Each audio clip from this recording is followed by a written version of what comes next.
Hi friends, here we've got the 2002 RX-7 Spirit R Type A. What's up with these car names? They just get longer and longer. Type R, A, B, C. It's crazy. But anyway, this is the RX-7. It's a Mazda RX-7. That's how everybody knows it. I turned it into a drifter. So here's the tuning setup. Not too crazy. It's an S1 performance class right now. And really, it's the speed that I wanted to bump up. And this setup gave me a lot of speed. It's an 8.8 in speed. Handling is not that great. Acceleration is not that great. But we could deal with the 5 point or late fours, those types of numbers when we're drifting. As long as it's a rear wheel drive, it's got drift compound, drift suspension, and it's got a decent horsepower and good speed, you're pretty much good with a drifting setup. So let's see how this drives out. Oh, and a big shout out to JPDS 127, whose tuning setup I am using and borrowing here. So thanks, JPDS. The RX-7 is a very nice looking car. Check it out. Look at it from the side. Looks wonderful. Beautiful car. It's got those pop-up headlights also that look really nice. Why do these buses and these other vehicles do this in Forza Horizon 5, where they come like so close to you, you can't even turn away from them? But anyway, awful handling, awful handling. Oh my gosh, doesn't turn at all.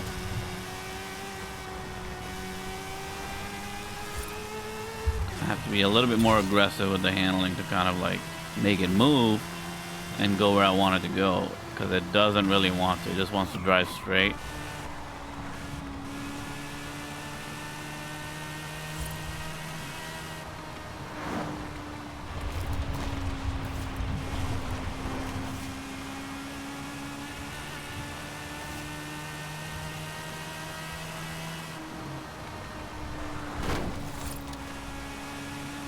So there you go.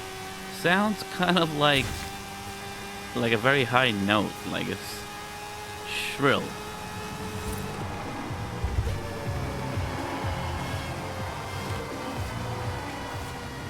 And we land in our drift spot. This is a location. Oh, we're gonna flip over, sorry.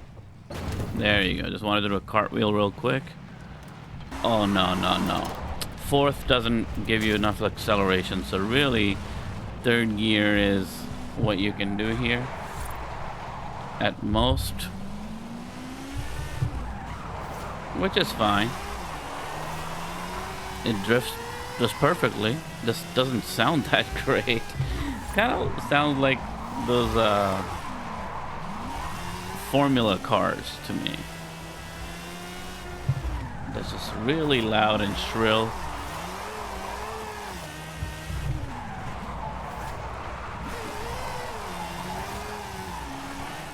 Okay.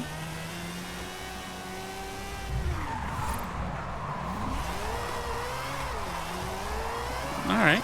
Does drift. Does drift just fine. No issue.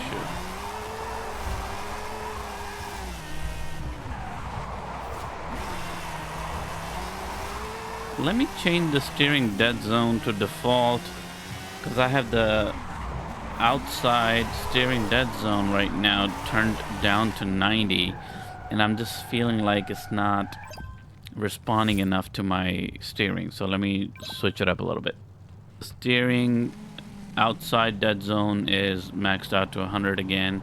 That's the default. I like to turn it down a little bit because it helps with not steering too much, with oversteer a little bit. But in this case, I was feeling like it wasn't responding to me. It's too much for this car. So let's see if I'm right. Oh yeah, I think I'm right, and I think this is way better. The default steering dead zone outside should be 100 for this car, at least with my playing style.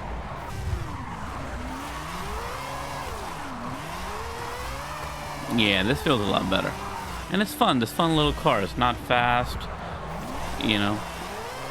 very nice. Whips out easily. Look at that. I just gotta give a hint of a pull at my e-brake and it just goes out. And then you can't really like over accelerate or over throttle in this one. I feel like if you're careful, if you have some of your basics down, It's fairly easy to drift this car, given this tuning setup, obviously. Okay, and my popping headlights are up. Yay! There you go.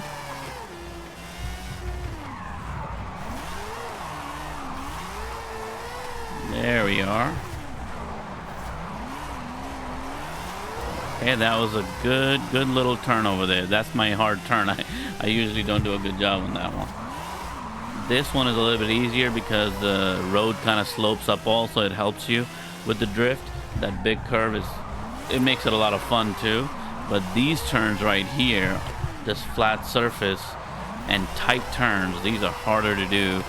And I think you need to up your proficiency and your skill on that one to kind of get that one going. This is a little bit easier. I could usually land this one with any new car pretty quickly because I think it helps. It's not me, it's just it helps. That's what I'm trying to say. This though is a lot harder. There's a lot of obstacles too. You have a tight turn and you can go wrong pretty easily there. Look at this. That was good. I like that one. That I enjoyed. It was like on the brink of spinning out, but it felt really good. There you go. Just quickly whips out. Very fast to whip out. It's a tiny little car. It's a light little car. Very easy. Very easy to drift. So I'm enjoying it.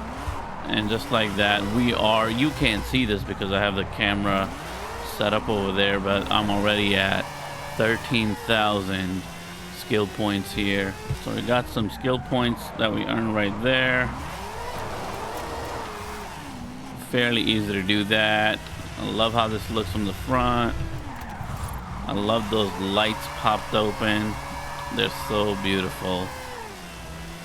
This car is just a gorgeous car. I remember the first time I saw this car in person, I was like, this is an almost perfect car. Like, they took, I think, anyway, I don't know who did it first, but I feel like it has that Dodge Viper body language, but it's a little bit less aggressive than that, and I kind of like that balance. Like, it doesn't look like it doesn't belong on the road, like on a normal road. The Dodge Viper, when you see it, it's like, man, that car belongs on the track, racing and going 200 miles an hour or whatever. This car is like, you know, it's beautiful.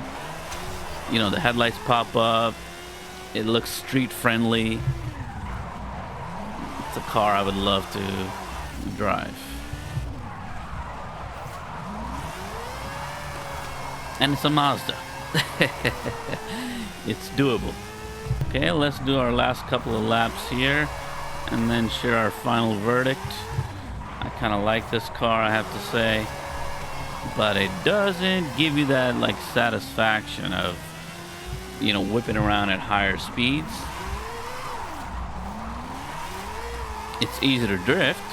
It's fun to drift. You get a hang of it pretty quickly. But not being able to go really fast.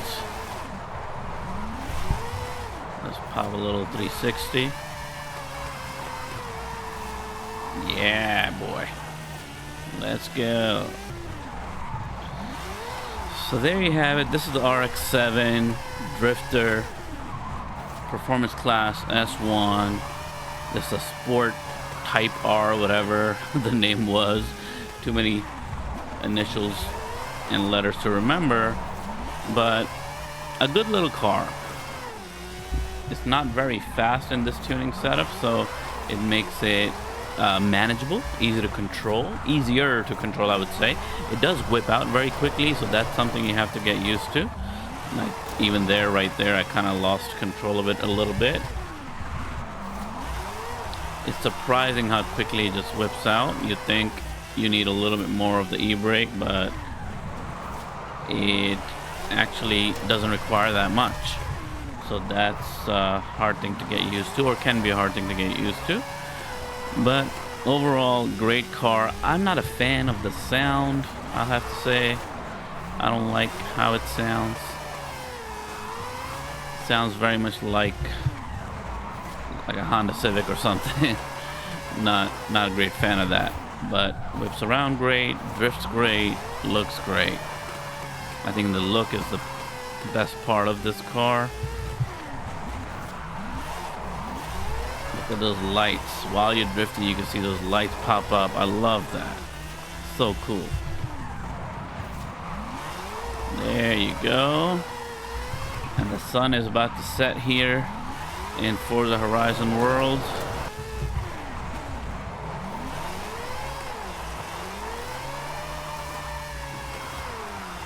So that's the RX-7. Let me know what you think about this one, and I'll see you in the next one. Peace. Woo!